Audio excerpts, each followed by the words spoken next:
par ce tribunal criminel, non parce qu'il a été complice d'un assassinat ou d'un meurtre, mais parce qu'il est le président, qu'il était le président de tous les Guinéens au moment des faits.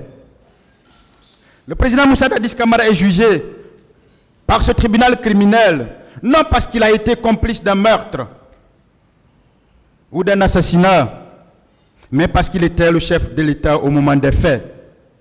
Le président Moussa Dadis Camara est jugé par ce tribunal criminel, non parce qu'il a été complice de torture, de séquestration ou d'enlèvement, mais parce qu'il était le chef de l'État, le président au moment des faits. Le président Moussa Dadis Camara est jugé par ce tribunal criminel, non parce qu'il a été complice de torture, mais parce qu'il était chef d'État au moment des faits. Le président Moussa Dadis Camara est jugé par devant ce tribunal criminel, non parce qu'il a été complice de pillage, d'incendie volontaire, mais parce qu'il était président au moment des faits. Le président Moussa Dadis Camara est jugé par ce tribunal criminel, non parce qu'il a été complice de vol à main armée, mais parce qu'il était président au moment des faits. Le président Moussa Dadis Camara est jugé par devant ce tribunal criminel, non parce qu'il a commis l'infraction d'abstention délictueuse ou de mise en danger de la vie d'autrui, mais parce qu'il était président au moment des faits.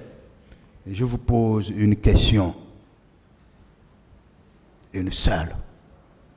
Pouvez-vous condamner le président Moussa Dadis Camara en raison uniquement de sa qualité ou de son statut de chef d'État au moment de la commission des crimes du 28 septembre au stade éponyme?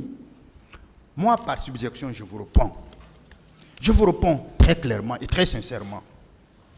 Non, aucun tribunal ne peut et ne doit entrer en condamnation en raison uniquement de la qualité de la personne parce qu'il a été chef d'État. Non, le président Moussa Dadis Camara ne peut être complice d'un quelconque assassinat. Non, il ne peut être complice d'un quelconque meurtre. Non, il ne peut être complice d'un quelconque enlèvement, d'une quelconque torture, d'une quelconque séquestration. Non, il ne peut être complice d'un vol à main armée. Non, il ne peut être complice d'un viol. Non, il ne peut être complice de tout crime que vous pouvez imaginer. Non, il ne peut être auteur de l'abstention délictueuse. Non, il ne peut être auteur de la mise en danger de la vie d'autrui. S'il devrait être condamné en raison de cette qualité, que tous les présidents de ce pays et même du monde se préparent à être détenus un jour, à être jugés un jour.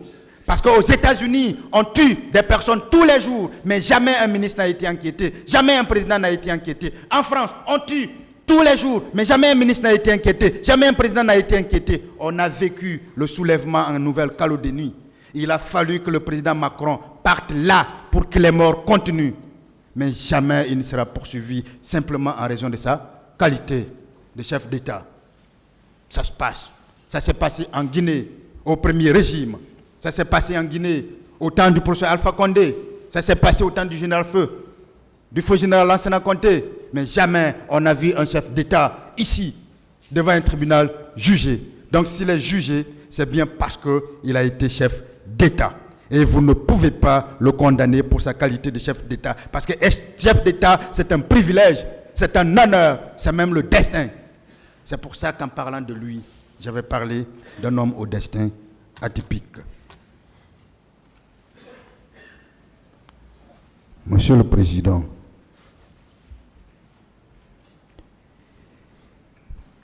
quelqu'un a dit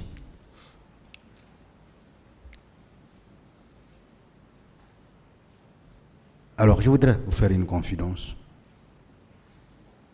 Puisque j'ai parlé de destin tout à l'heure, c'est que beaucoup ne savent pas. C'est un destin. C'est la manifestation du destin, Monsieur le Président, qui fait qu'aujourd'hui je suis devant vous. Lorsque nous étions sur le banc de l'université, pour les 4 ans, à faire le droit, vous n'aurez jamais pensé qu'un jour vous serez juge et moi devant vous. Je n'aurais jamais pensé qu'un jour je serais avocat, plaidant devant vous.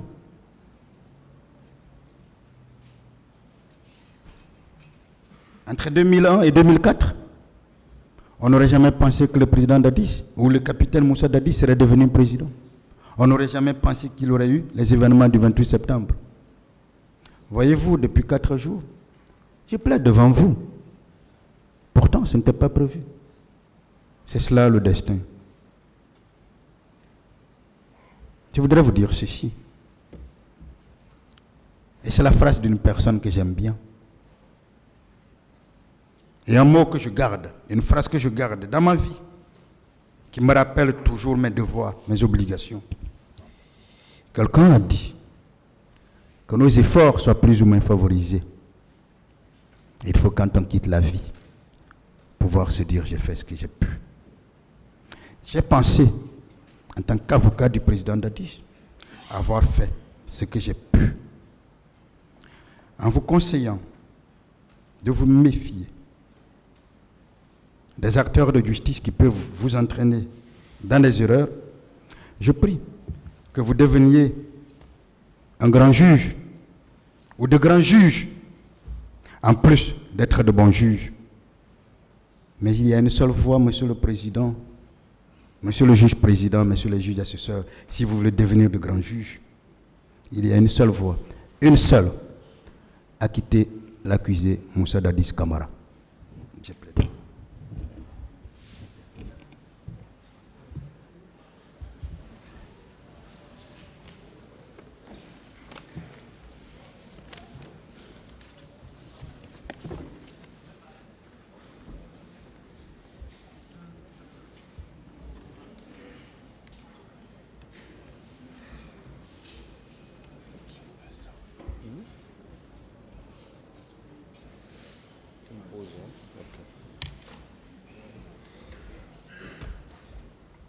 L'audience est suspendue pour